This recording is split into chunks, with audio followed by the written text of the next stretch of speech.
welcome to another episode of Gov Tech Today. I'm Russell Lowery. And I'm Jen Saha. And together we try and bridge the gap between .com and .gov. This is one of those subjects that we're going to talk about today where there's confusion with our .gov listeners and with our .com listeners. What does it mean when, not to use the pejorative term, sort of a lame duck administration, but certainly the Newsom administration, the governor's in his last year.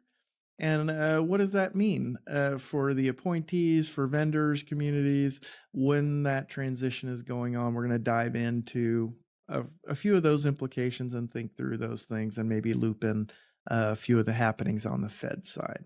So you've been in state government, you've been through some of those transitions, and you've seen a number of them from a state appointee perspective. If you're an appointee of this governor and you're in the last term, what kinds of thoughts are going through your mind right now? I need a job. I need to figure out what my job is going to be come January of 2027 when I have a new boss. And I think this is a little different, and it's something that neither of us have ever been through. You're right. We've been through a number of these transitions. We've worked for a lame duck or two, but what happens when your lame duck isn't really lame? Like, he has higher aspirations. Right. We're looking at the next job from the governor's standpoint too.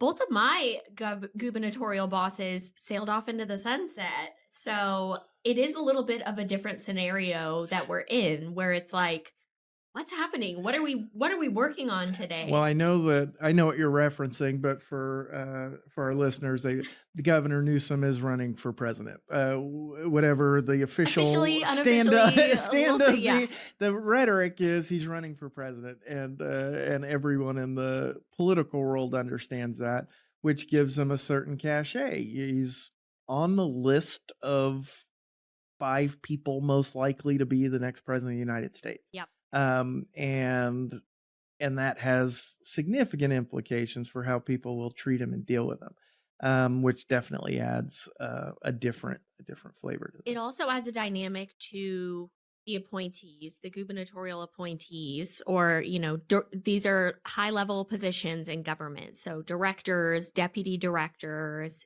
his staff, what is their next job going to be? Maybe that job's going to be in Washington, D.C., right? You don't know with a governor running for president where your next job is going to be. It's all going to depend on those elections and how things unfold. Why don't you talk about there's 2 different scenarios for some of these high-level appointees. Some of them have decades of experience in state government, and then they moved from a civil service position to a high-level gubernatorial appointment. And then other people were plucked from the private sector and a high-level appointment. What's the difference between those 2 scenarios in this job hunt scenario? So there's something called return rights in state government. And if you had a civil service position and you were in that position for more than a year, you have the right to return to that position at whatever department you were working at if you lose your appointment. So whether you lose it voluntarily and you don't want to be in that job anymore, or even if you're let go because there's a new governor and he doesn't have a need for you, you have the right to go back to the department that you worked for as a civil servant and pick up where you left off. It could be in a different sort of duties assignment, but your classification, whatever that was, say it was like a staff services manager, you're entitled to have that position back at the department that you were working for. So a lot of people will take that option. They had sort of a safety net. Yeah, they had high-paying jobs, right? Like, I have a job, worst case scenario. And I remember this coming up at the end of the Schwarzenegger administration, and I had always been an appointee. I was one of those, was in the private sector, came in as an appointee, was always an appointee. And my mentor at the time said to me, "You need to get into a civil service position." And I was like, "What do you mean? Like, really? It should be okay." And they were like, No. If you would like a job come January, we have to figure out how to get you into a civil service position so that you are protected, and then you'll have return rights at that level in the future. So That's the scramble that a lot of people are doing So that right would now. just be applying for a civil service job commensurate with your experience Yep. and position here, and using the time that you've got to secure that civil service appointment and get past the probationary period. Correct. And so that's for that class of employee. So they've either got a secure job and return, or they have to secure a safety net, or they have to, and I've seen this, and this is complicated in a new way, but oftentimes you're making sure you're participating or meeting or engaging with the next governor's people. Right. When Governor Newsom won, it was a shock to no one. We kind of knew for years he was going to be governor before he was elected. The same thing happened with Governor Brown. Governor Schwarzenegger's reelection was a foregone conclusion. We haven't really had a contested gubernatorial election in California for most of our adult lives. And now, where it's, as we record, it's January and a primary in June, and no one knows who Right. who the Democratic nominee is going to be. I mean, I think if there's something that's reassuring, it's that we are not likely to have a Republican governor. Right. That gets a little tricky. So, like when Governor Schwarzenegger was leaving office, we had a Democratic governor coming in. Governor Schwarzenegger was a Republican. So I don't think anybody thought they would be keeping their jobs. Like that was the assumption that Right. new party going to wipe out the entire staff. It is a little easier when you have a Democrat to Democrat transition. So like Governor Brown to Governor Newsom was a little easier. People did stick around, but every new governor is going to have their own people. As with any position, Sure. you get a new secretary, they're going to have their own people. They're going to want to bring in their teams. So making sure that you're part of that team does get incredibly tricky when you have no idea who you should be talking to. Right. And that is unique. So for any of our .gov folks who are looking and thinking about how to navigate that transition, and it's confusing, at least you know that everyone is in the same circumstance. It's very much up in the air, with no real difference between the top 6 candidates. Right. There's an endorsement convention for the Democrat endorsement in February, and the calls and organizing around that suggest that it's very likely that no one gets that endorsement, which is just crazy. Yeah. It's absolutely crazy. Which is just weird. And so that process of looking for the appointments, so does that impact the career civil servants who have no intention of seeking those appointments? They're the person with 18 years experience, head down working on their programmatic thing. Do they care and are paying attention to who the next agency secretary is? Are they thinking about that? Does it affect their job and life in some way? Or is it sort of head down and we'll see when it's over, what happens? I mean, I think that generally, if you don't have a political job, you should be fine. Keep your head down, do your best, do a good job, and you'll be fine to skate into the next administration if you want to keep that job. The people that are, front and center, the people that you see at press conferences, those are the people that are going to be scrambling, especially on the administrative side. I worked at Department of General Services, the administrative department for government in California. And I don't think that many people there outside of the director, maybe the chief deputy, really turned over a whole lot. It was like, these are administrative professionals. They know how to do their job. They know how to buy. They know how to sell. They know how to maintain buildings. They know how to run real estate transactions. We're going to keep them in these jobs. These are the best people for these jobs. And they're not political jobs. We're doing the best for the citizens of California. So I think for the most part, 90% of the staff should be fine if they want to keep their jobs. There's something you haven't mentioned that I think is also happening a lot right now. And it's those people that are saying, maybe now is the time to leave. Mm-hmm. Like, I don't want to go through another transition. I don't want to deal with this uncertainty, having a new boss. So people making the .gov to .com jump right now are plentiful and everywhere. So it's, I'm looking at a job in the private sector now. Right. And for companies, for our .com listeners, it's an opportunity to maybe approach those great civil servants that you've worked with for a long time and ask them, what are your plans? What are you thinking of doing next? Because a lot of these people are ripe for the picking. It's a good time to sort of position for your next star employee to help you work with the state of California. That makes a lot of sense. So we've talked a little bit about the appointee and the appointee process, but more from the political weight of the governor. We have a situation where there's stuff happening on AI regulation at the federal level. The governor sort of has a reputation for being a more forward thinking. He's maybe gotten regulation right in a lot of different ways, and he's certainly in contrast to some of the approach that the legislature would be inclined to take.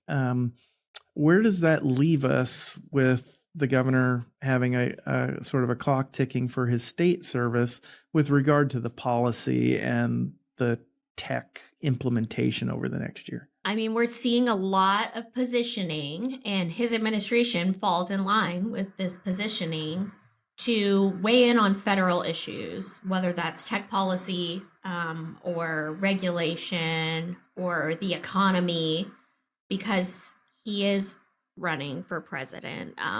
And so he's spending a lot more time trying to get some quick wins to show that we are the leader in these different areas in California, and he is the guy to carry that forward federally. But it also means that his staff, it's not really like a lame duck out here. Like, they are grinding. Yes. The teams and departments and agencies, especially those with policies that they're working on right now, are working. I mean, running, sprinting to get things done. And it's like, what's the next new policy initiative? Which is very rare for the last year of an administration. We're not rolling out new massive policy initiatives, but we are in California when our governor is looking towards his next job. So the departments and the agencies right now are struggling to keep up because there's a lot flowing at them. A lot of it falls into tech too, because we're California, we're the leaders in tech. So we have to get it right at the state level. And it's hard to discern themes, and it's way early pre-campaign messaging or anything. But the governor's seems to be incorporating tech as part of his platform, and so the tech initiatives that he's running in the state are things he talks about when he's in and he's around the country. I think which is going to be crazy to say, but I think he's taking a cue from some of our federal leadership on being friendly with tech and the benefits that it has to running for a presidential election. So we are warming a little bit to the Silicon Valley and to those tech leaders. We see it in the way that regulations play out, in the way that legislation plays out, where the governor is working with them a little more, maybe than ever before, because I think he's realizing in the back of his mind the value that could have for his next job as well. That makes a lot of sense. And obviously our focus is on California. We're thinking about and living in that world every single day. But I know I've watched Washington and we're reading executive orders. The White House has put out an executive order attempting to rein in some state regulations so we don't have a patchwork of 50 different approaches.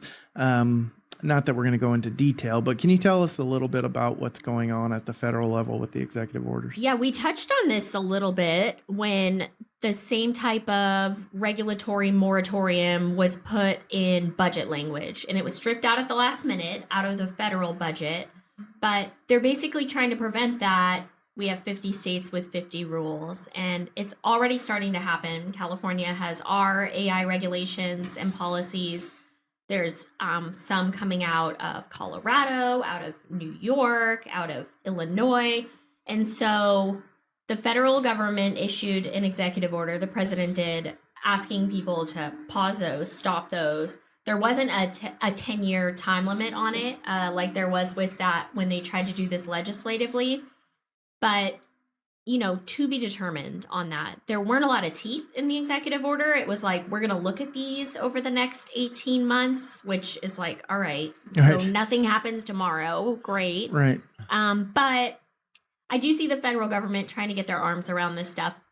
I don't necessarily think that's a bad idea, really. And we've talked about this before, too. It's like having one policy would be great, but you have to have one policy. If the federal government doesn't have anything, the states are left to their own devices on coming up with their own thing. We do have a strong framework here in California, and I do envision a lot of other states adopting that. Even the federal regulations, when they do come, who knows when that'll be, will probably look pretty similar to what we have here in California.